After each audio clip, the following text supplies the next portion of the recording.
Hello, everyone. Welcome to another episode of Tapcaf Transmissions, the only Star Wars podcast in existence. Today, we are discussing another phenomenal entry in the Young Jedi Knights book series that is Darkest Night. Not the Darkest Night, just Darkest Night.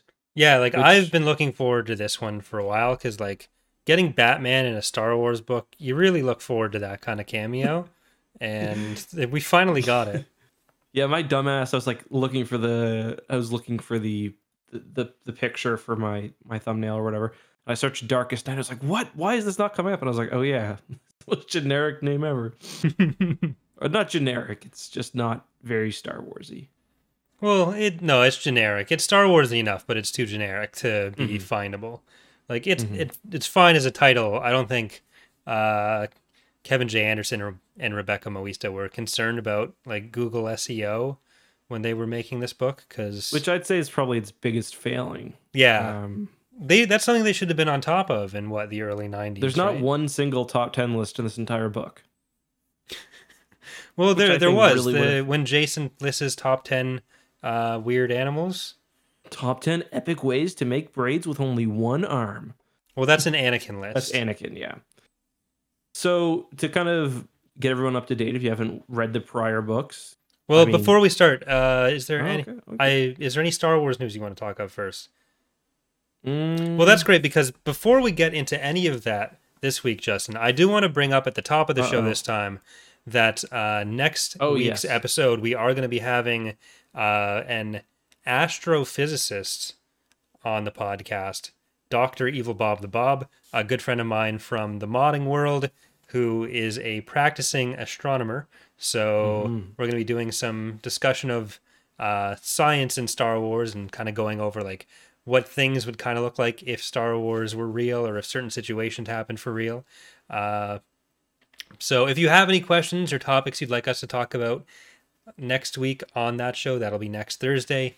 Let us know in an email at tapcaftransmissions@gmail.com. Any questions with that? Astrophysics or physics or astronomy questions in general, feel free, and the smart guy will answer them for you. Or you can tweet to us at tapcaftransmissions on Twitter.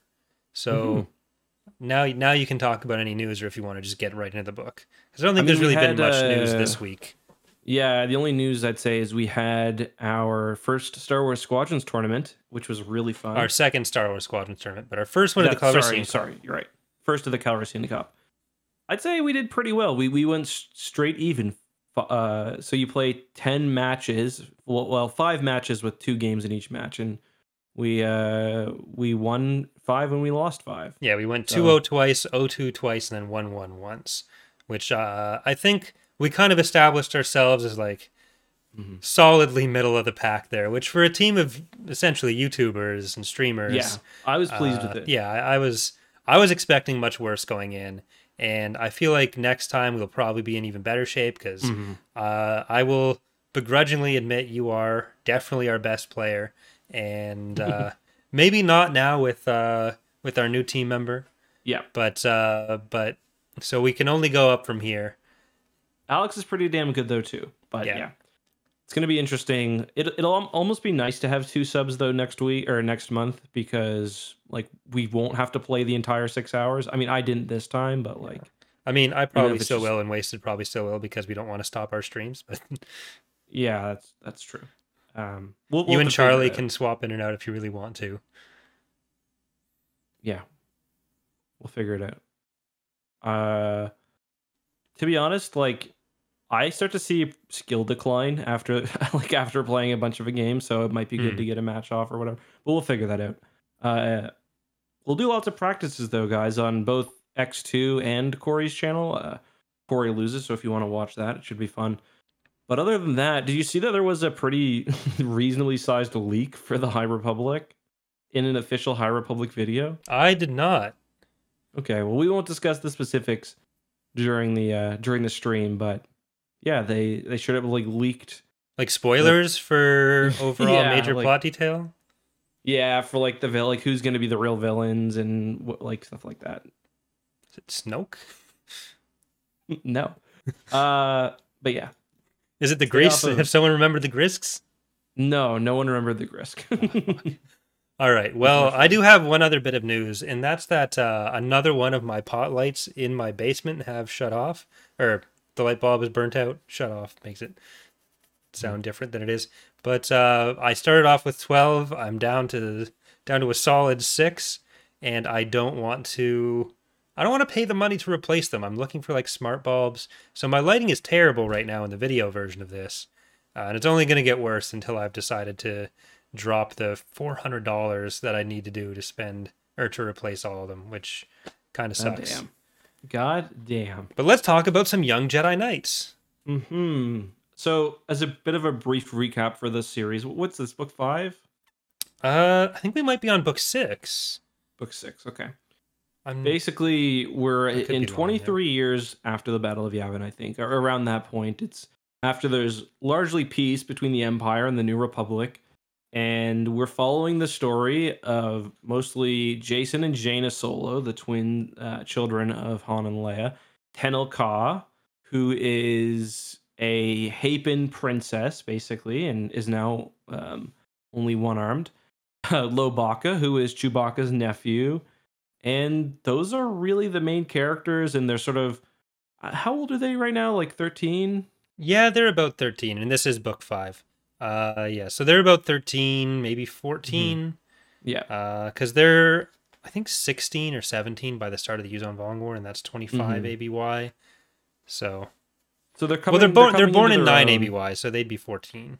Yeah, they're coming into their own. They've just built their lightsabers last book, and this time, because Luke has a very sort of laissez-faire approach to training Jedi. That's one way to put he's a neglectful teacher. Yeah, he's like, do what you want. Like, I'm probably not going to be around for too long. Like, Tion Solusar, of all people, who admittedly is only a Jedi because she really wants to be, will do a lot of the training. Yeah, Luke just thought it would be too awkward to tell her, actually, no, you kind of suck. But we do see her using a lightsaber in this book. Tion. Yeah. And we very rarely get to see Tion with a lightsaber going on, so... Is she Solusar by this point, by the way, or is she... I don't know if we have an explicit marriage time for them, but I think they might be married. Because otherwise, it would be during NJO or between now and NJO. Because there's not really anything that happens between now and NJO. There's a few years off that everyone has of mostly peace, which is nice for them, I guess. Yeah, so they're training at Luke's Praxeum on Yavin, and each book kind of... So far, each book has really been about one of the kind of main 4 characters, and it will swap back. This one was largely a Lobaka book because the kind of driving conflict is it's Lobaka's sisters. There's like kind of like a Wookiee rite of passage, which a lot of Wookiees will do, but not all of them. It's her Baka mitzvah. Yeah, exactly. Where they go into the underworld and well, do something. I don't know if it has to be specifically get vines from this one plant. I don't think so. They have to do a KOTOR 2 fetch or a KOTOR 1 fetch quest. So in this book, of course, they go to Kashyyyk because Lobaka's sister needs help after her partner, who was meant to do it with her, disappears in the middle of the night. Well, she was. I think it was that she was going to do her own kind of quest, and then she didn't take anyone. And she wanted to do it on her own. Sierra and she never is going to disappear, and it was going to be Lobaka's wife in the future. Yeah, Lobaka was pining for her. Yeah, so we lose out on a Lowy love interest, and you won't get any action until the Killix, and that's like 20 years from now. But of course, the whole crew accompanies them to Kashyyyk. But as this is happening, wouldn't you know it? The Second Imperium, apparently led by Darth Sidious himself, reborn for the 6th or 7th time now. Allegedly, also has their sights set on Kashyyyk.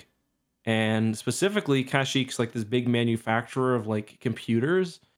So the Empire, or the Second Imperium's plan, is to go in there, steal some computers, and then kind of mix into the New Republic fleet and be all secretive, and then launch some massive attack. Well, this is actually a pretty prescient book, or like this arc is pretty prescient about the the Second Imperium as a villain, because it really goes into the dangers of deepfakes, which you didn't think they'd be covering in 1996, I think. That's true.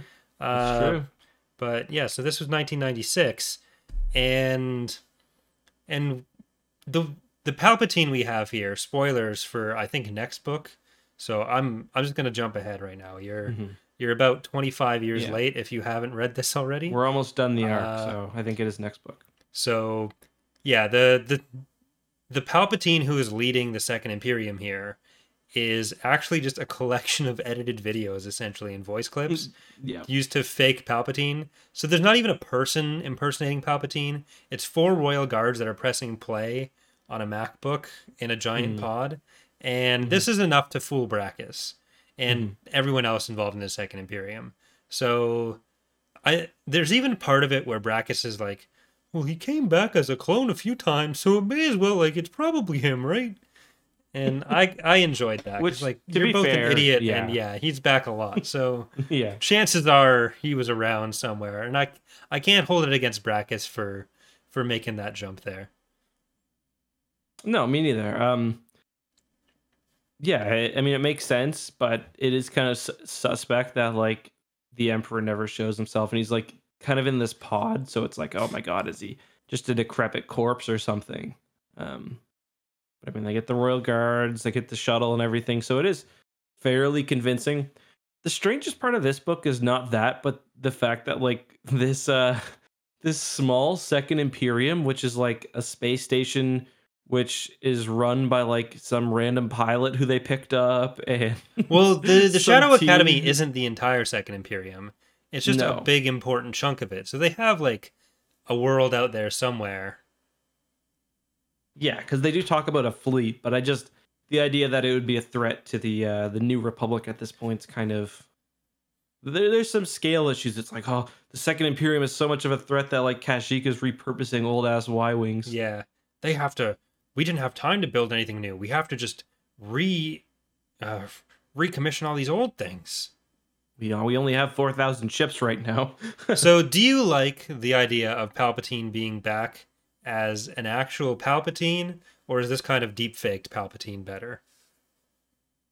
I mean, it could have been fun for a kid's book for Palpatine to be back. They did sort of the deepfake thing with like the Thrawn duology a lot better, obviously. Yeah. But they're pretty silly books, so either way is kind of fine. That is kind of interesting that we get like the Thrawn trilogy and then the Dark Empire stuff as the two things that often get compared, but then you also have the fake return of Palpatine and the fake return of Thrawn as like two of the last things that we get.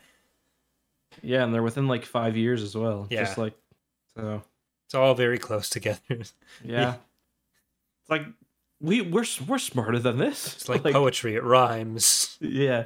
Although to be fair, the New Republic at this point doesn't believe Palpatine's back. No. It's literally Jaina, just Brachus.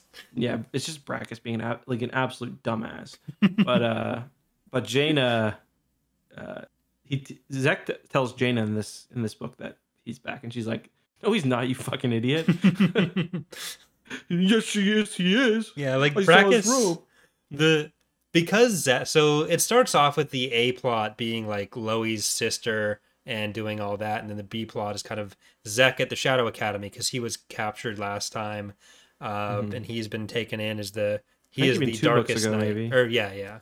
So he's been undergoing his training, and so once they come together, though, you still need a B plot. And the B plot becomes Brachus is a dumbass.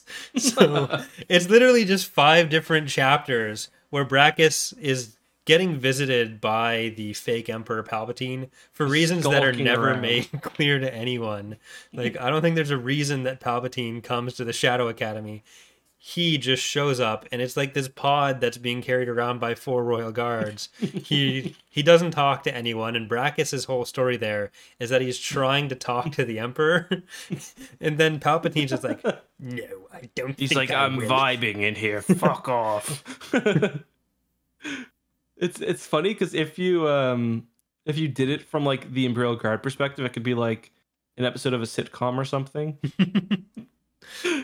It's like, oh, my friend's here studying. I'm not, doing this. It's like you got to keep the ruse up for mom's knocking at the door. Like, are you sure? Are you guys? Do you need any cheesies in there? Like, yes. We're good. Death to the New Republic.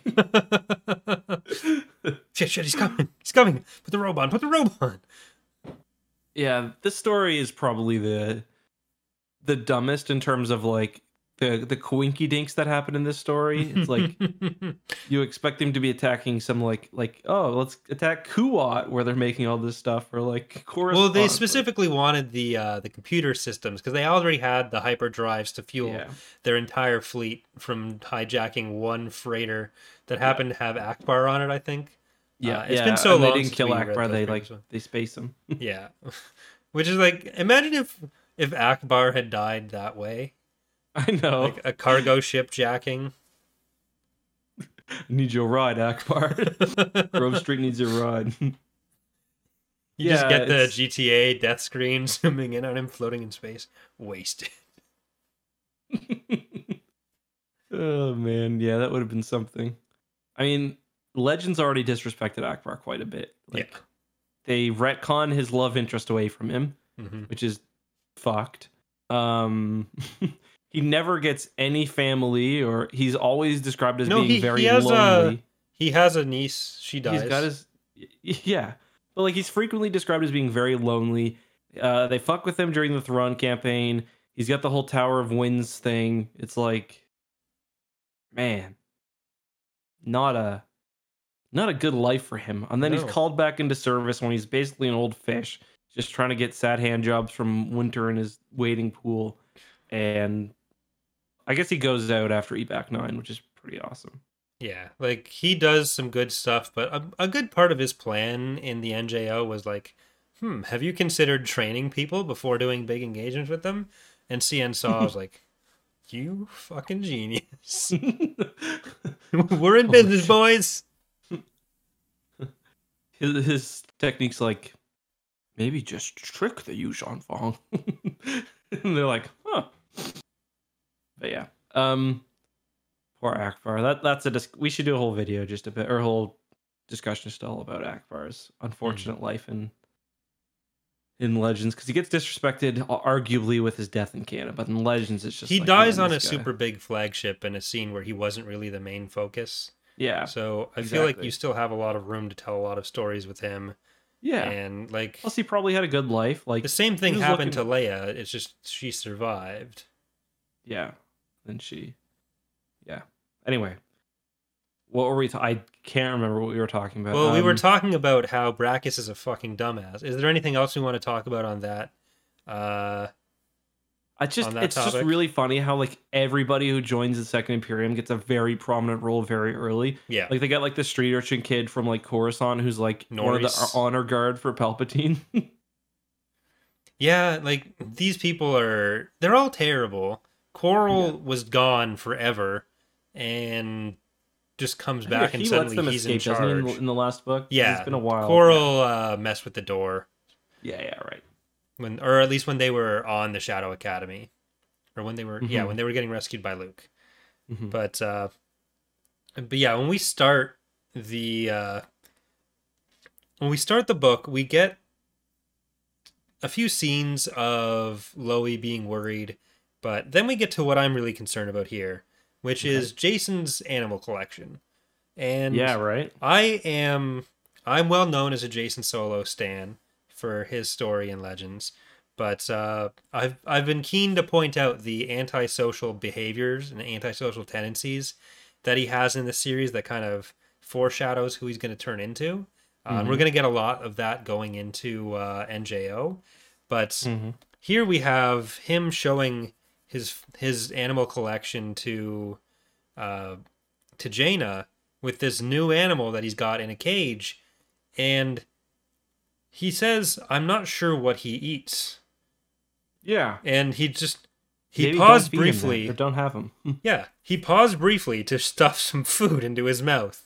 This isn't how you raise animals. You don't get an obscure little critter and learn about what it eats. by force feeding its shit down its throat. Don't capture it until you've seen it eat something. This is, I cannot emphasize enough. Do not do what Jason does in this scene. Yeah, I mean, especially he's like, it's not just like worms or shit either. He's got like rats and like snakes and like, yeah, and he's an irresponsible pet owner. That's all there is to it. He leaves for months on end. There isn't a scene where he's like, "Hey, Raynar, go and feed my shit for me." He just fucking dips out. See ya. Yeah, I don't think Raynar's no wonder he catches so many of them. He just fucking opens the door and turns it into a free-for-all in his room. Whoever's left when he gets back, that's... He goes, we're going to test out some Darwinian theories here, boys. Good luck. Whoever survives gets to reproduce. One thing that I thought was really funny about the, which I'm surprised I've never seen online, is that Jaina's eating a fruit called bofa. And... just imagine going like, "Hey Corey, like, are you a fan of bofa?" And you'd be like, "Oh, you mean bofa fruit?" And I'd be like, "No, bofa these nuts." Yeah, that'd be hilarious and still better than any of Jason's books or jokes in this book. I like this one about the whippids. I thought. Did you? I have that as a note in this. It's like, what? What is that? That's because they got big teeth. So. I'm sure whippids can kiss each other. No. Okay. But I think that's supposed to be the joke, though.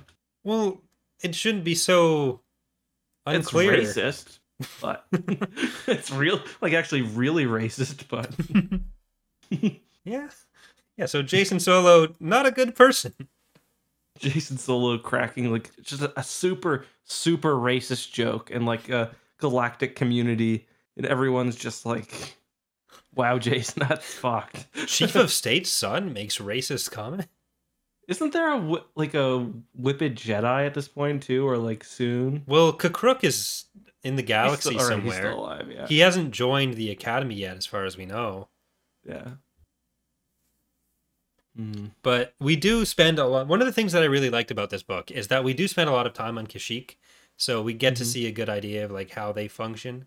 But with the Wookiees, they're supposed to be this like they live in their tree houses, but they're one of the most tech savvy species and societies in Star Wars.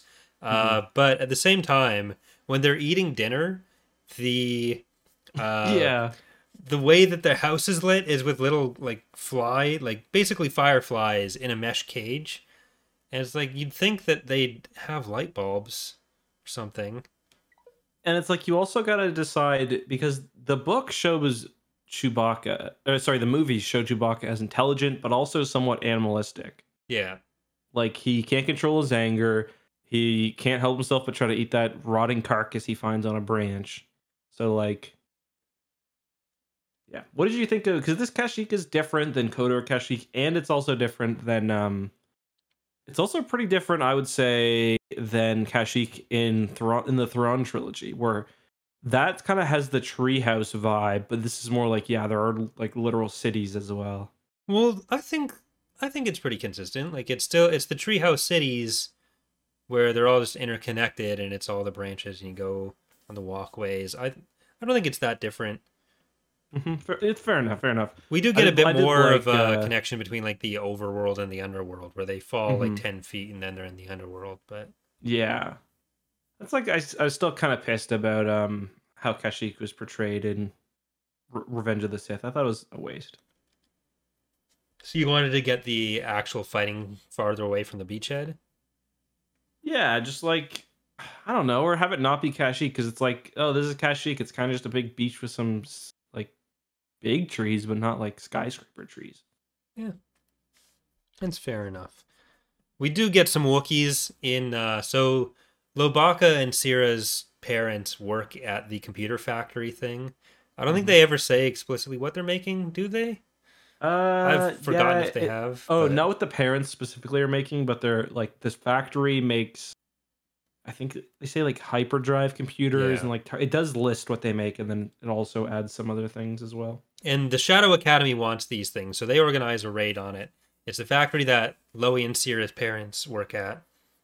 And Brachus and Tamith Kai, the leaders of the Shadow Academy, are also planning to use this raid to test Zek's loyalty, because Tamith Kai knows that Zek is, or that the Jedi brats are going to be there, and it's basically Team Rocket at this point. Let's be real. Yeah. And so we do get some scenes where the Wookiees are wearing their masks in the computer facility, which I thought was a funny image. Yeah.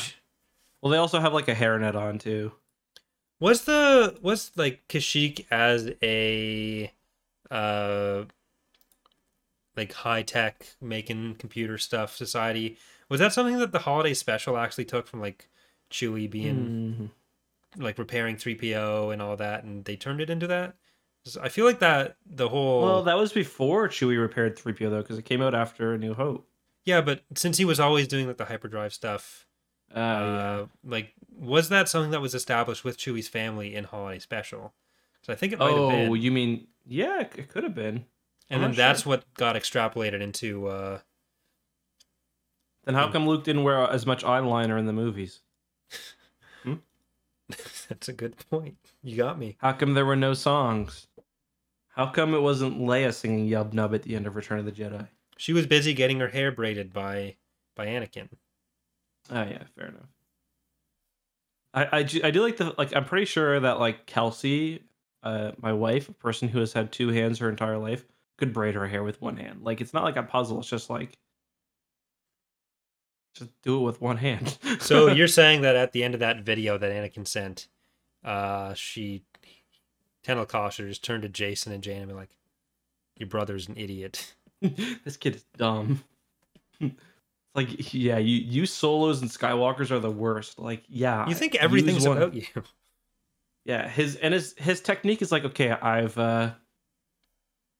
done some research. I've solved the puzzle. The way you braid your hair if you've lost an arm is to use one hand. Ladies and gentlemen, you're welcome. It's like, yep, it do be like that. Yeah.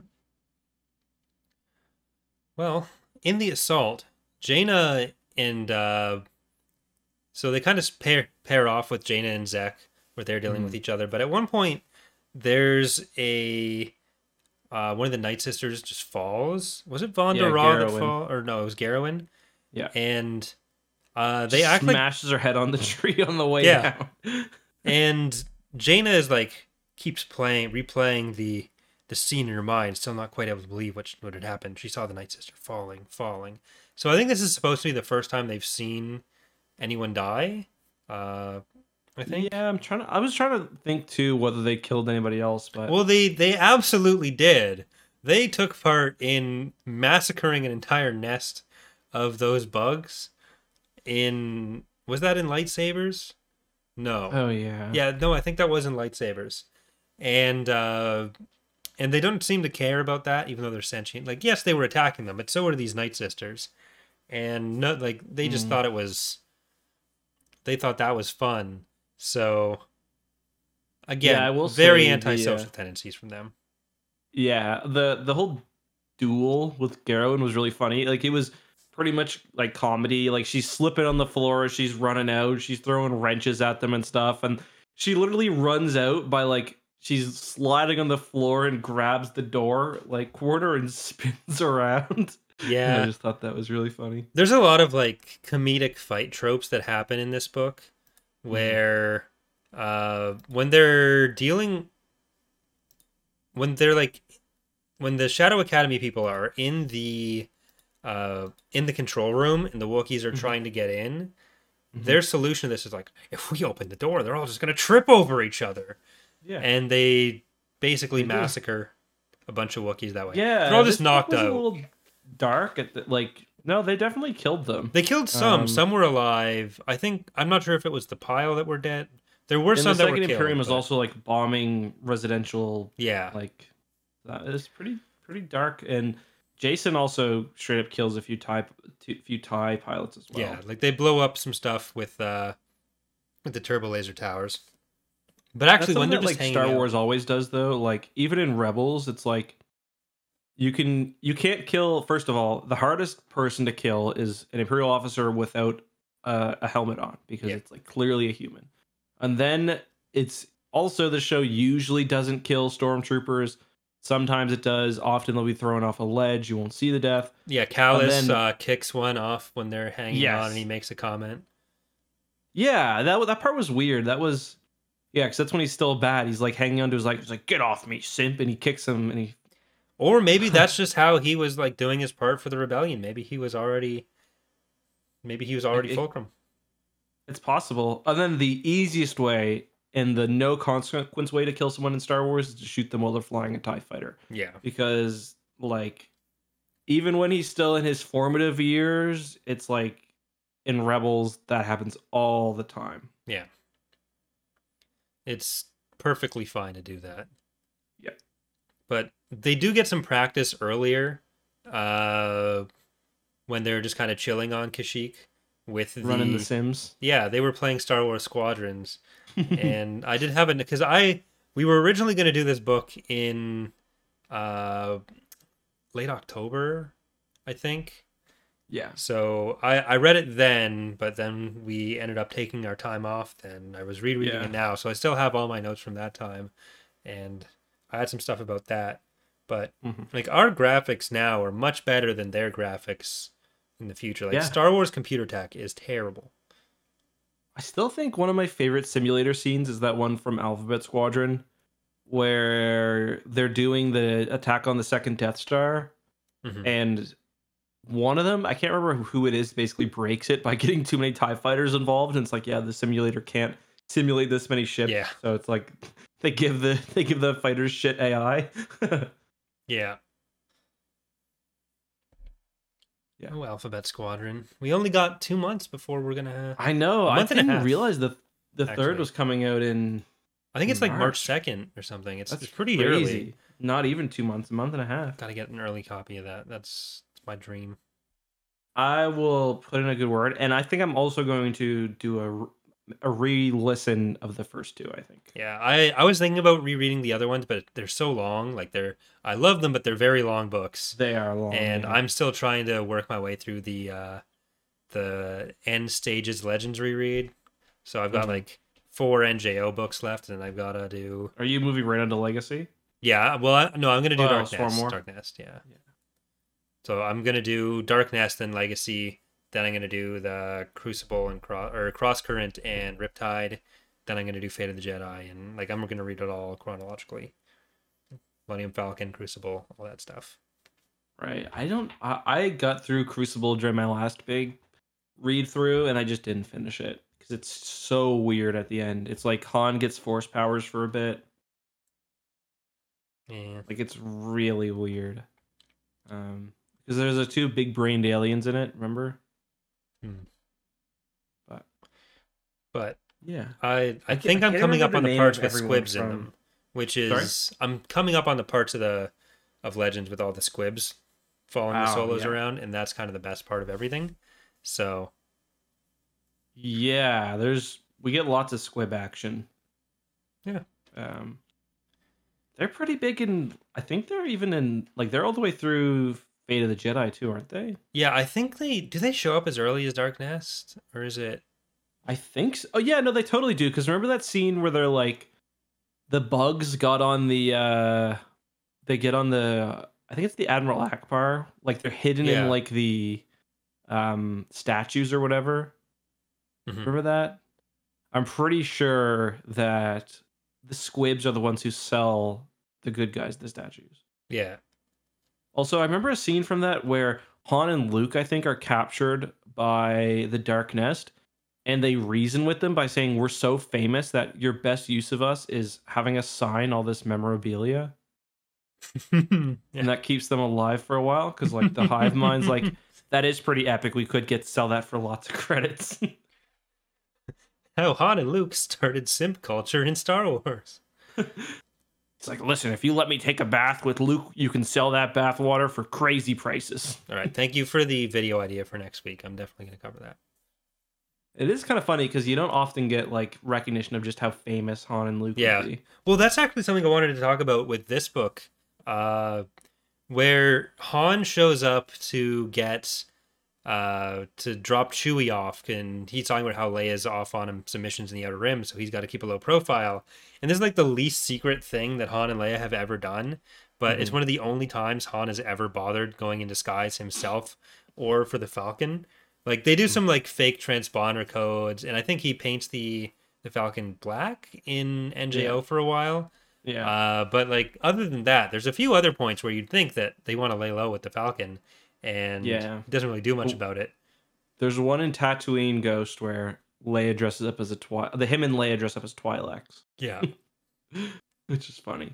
Because like of course they got to go to a bidding an auction against the Empire because God, Tatooine Ghost has to be one of the like when you get the crossover between prequel stuff and post-Endor stuff, that's always so surreal to me. So like having Kitster in that a book the with Kitster stuff is weird. Is like this is wrong. And then even when you'll be getting that in Dark Nest. Because the like R2 still has the hollows of Padme. Yeah, and it's like you think you might have shared that before now? Yeah. It's like it's easy to think of like obviously Anakin is their father, but and like Padme you don't often think of as being Luke and Leia's mother, and they don't seem to care about her that much. Padme is definitely an underused character. Yeah. Obviously, part of it is because we didn't know who she was for so long. Yes. But even during that point, you'd think that maybe there'd be a few things about like, oh, who's our mother? And I feel like that was one of the things that they just weren't allowed to give a solid answer to because like it definitely vetoed. Was. But then you have like a good 30 to 40 books that are published after the prequels start where we know who their mother's going to be, and it's acknowledged maybe twice. Well, I'm pretty sure, don't we deal with, like, isn't the Falanasi stuff in book 2 of the Callista trilogy? Like, won't that be then, like, isn't that where Luke thinks he's about to meet his mother, but it's not actually? Mm-hmm. Yeah, I think so. They do use flow walking for a few things related to that. Like, I think you get a little bit of it with Jason, with following Jason's path. No, I mean, like, when... No, I know you're not talking about that specifically, but I do think I think Padme comes up in some of that. Even in the prequel trilogy, Padme ended up being just her character was underdeveloped, and it's a shame because there's some deleted scenes from Revenge of the Sith that have her like showing, like being a part of the beginning stages of the rebellion and stuff, which would have been cool, but ultimately she kind of gets pushed aside as just that's Darkfleet Crisis, my mistake. Ultimately, she ends up being just a love interest. Yeah, and I think Clone Wars, like one of the better parts of Clone Wars is that it does give Padme more room. Mm-hmm. It gives Jar Jar a lot of room too, so that's fun. Yeah. I mean, I actually some of my favorite episodes of the Clone Wars are the ones set on Coruscant. Like the Senate murder ones, I really enjoy. Yeah, those were good. Yeah. God, like Padme is a good character with one main character flaw, and that's Anakin. It makes their relationship makes no sense. Yeah, because she's smart in every single way, but it's just like Anakin's like, yeah, I just wiped out like literally 300 sand people, and she's like, you're having a rough day. It's okay, honey. It happens to the best of us. Yeah, like if I came home and I told Dana that I just genocided some people, she'd be kind of upset with me. Yeah. Like, she would. Anakin has basically no redeeming qualities. Just as a human being. He's handsome. Like, he's fine, I guess. Dude, he's handsome. He's ripped, too. You see that one scene where he's shirtless in episode 3? He's not as ripped as his grandson. No, but he's more cut. He's got better definition for sure. Yeah. But yeah, he's got. I mean, I think his most redeeming quality is the fact that he's very, very passionate. Like it's never going to be boring with Anakin. Yeah, but he's passionate in the wrong direction every single time. Yeah. No, I agree. Anakin was a fuckboy for sure. He's a bad man. Anakin's like the kind of guy who'd get like broken up with by like his high school girlfriend and like still be texting her like. Yeah, like well, remember Trusa Bakura with that scene with Anakin and Leia, where like inadvertently Kathy Tyers had basically written the perfect Anakin scene, and before we ever got anything in the prequels from it, because like Anakin coming in and demanding forgiveness because Luke forgived him is like, that is quintessential Anakin. That is 100% consistent with what we get in the prequel trilogy. Mm-hmm. Oh, totally. But yeah, and go for it. So, like, if I were Luke as well, I'd be kind of pissed that like your dad's lying there on the ground, and the last thing he says to you is like, "Tell your sister she was right." Like, why don't you give me a message? Like, I'm the one who just spared you, and Luke, I built 3PO. Make sure you change his oil. Never tell R2 to stay with the ship. He won't listen. Well, actually, he listens every time Anakin says so, and that's why he stopped listening. But your Aunt Beru used to be so hot. I hope Tatooine's been good to her. R2 has never been mind wiped, so you can actually ask him whatever you want about my early life as well as your mother. Also, there was this guy named Darth Maul, and we cut that dude in half, but he came back.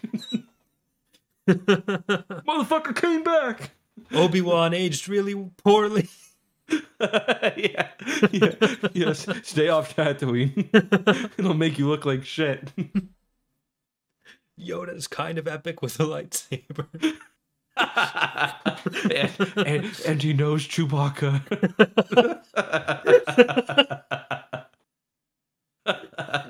I've seen the Millennium Falcon take off before. Oh man, did you hear that George Lucas wanted Han to be in Revenge of the Sith as like an orphan on Coruscant? I think, yeah.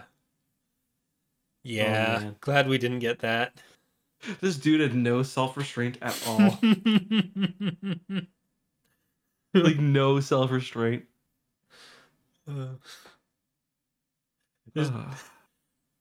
I did see this funny video on Twitter, and it was like you could tell a lot about a person by what they make, and then it shows Anakin and then 3PO, and it's like a droid with severe anxiety. It's like in Trailer Park Boys, where it's like you could tell a lot about a person by how they treat animals. An hour and a half with Ricky, and that dog's on drugs.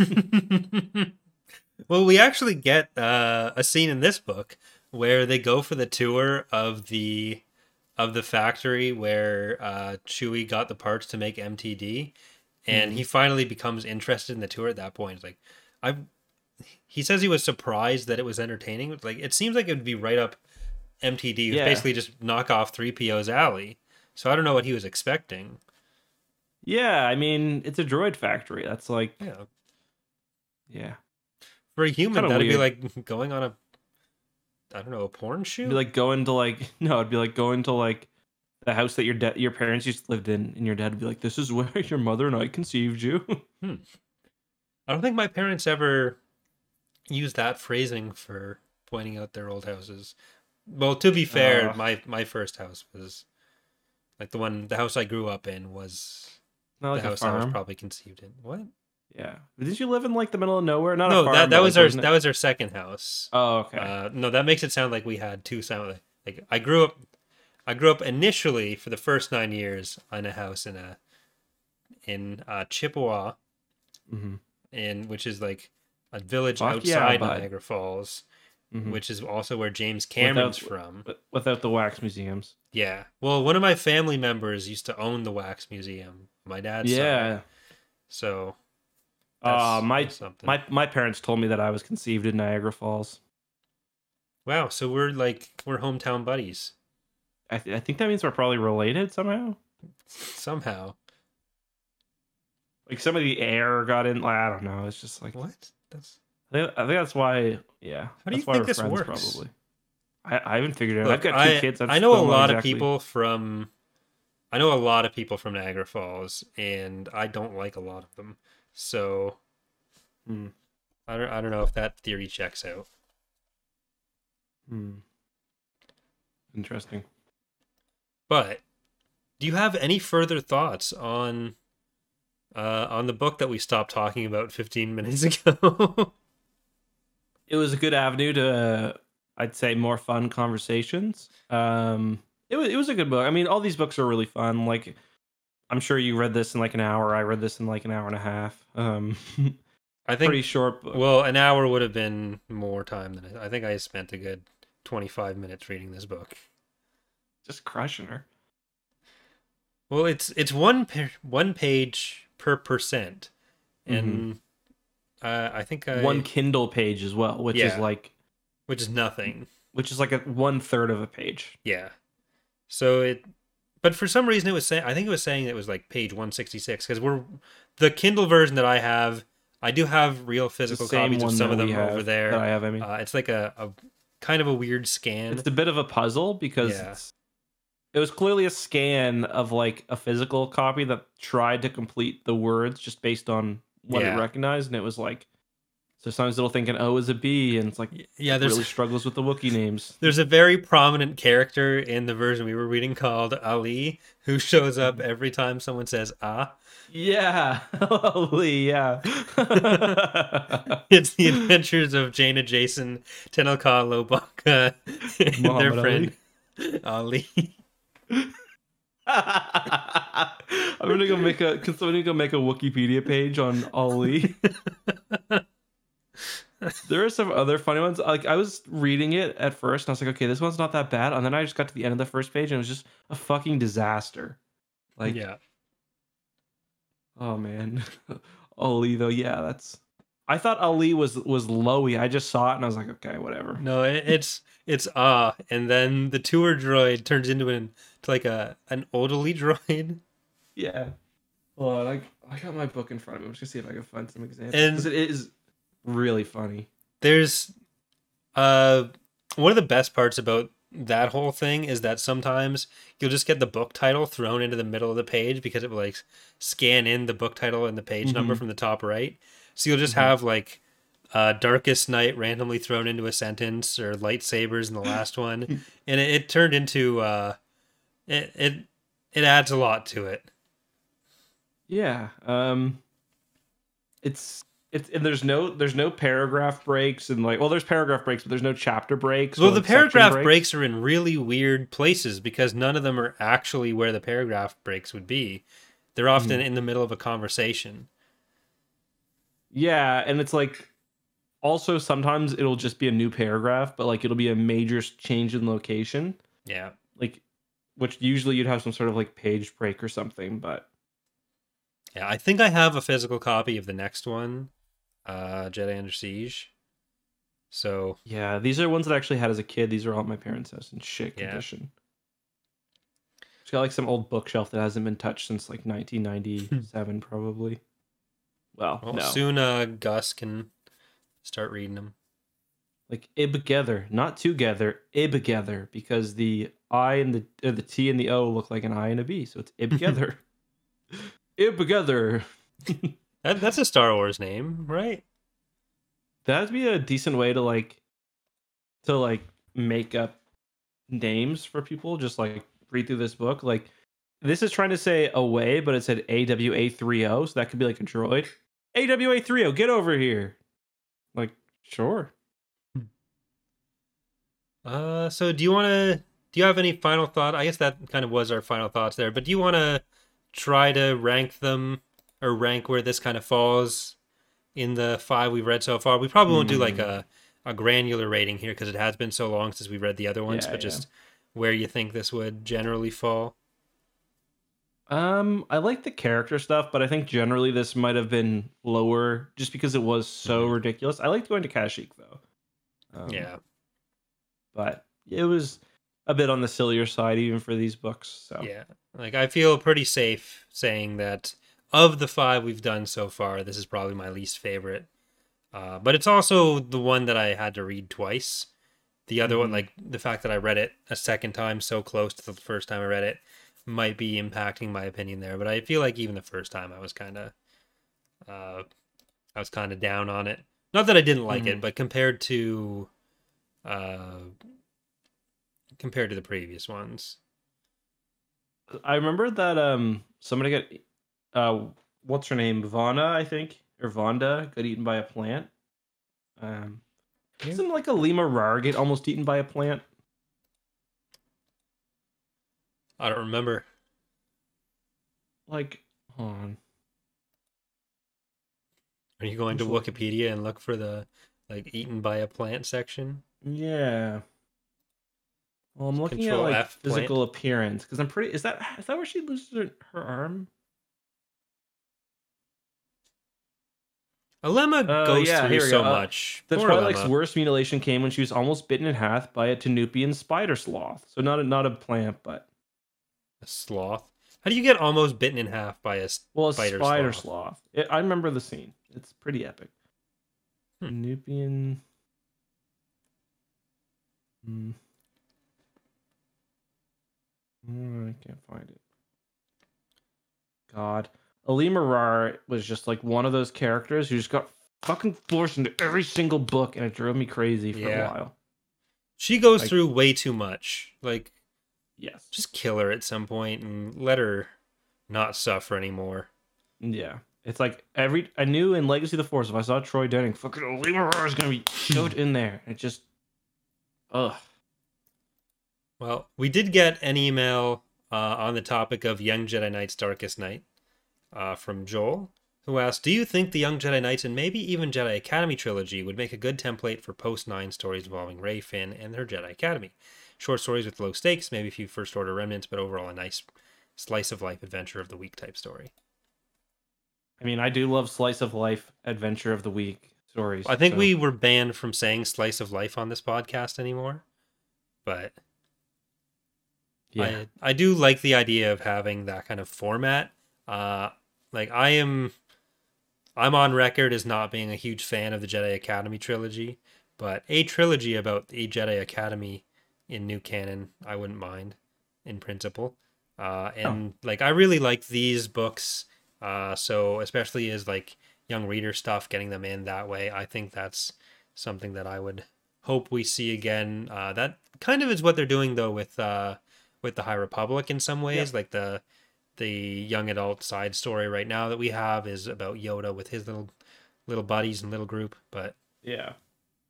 Speaking of, we're probably gonna have to read that the young reader book for that, I imagine. I hear it's pretty important.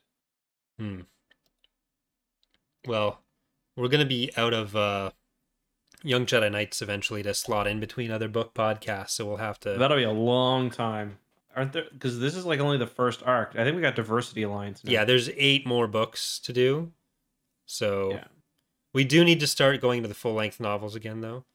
But considering what's all coming out, it might end up being like interspersing these with those for a while. But I do want to get back to our Darksaber and whatever we were missing for the other one. Jennifer wants to know, will you ever cover the Republic Commando book series on the podcast?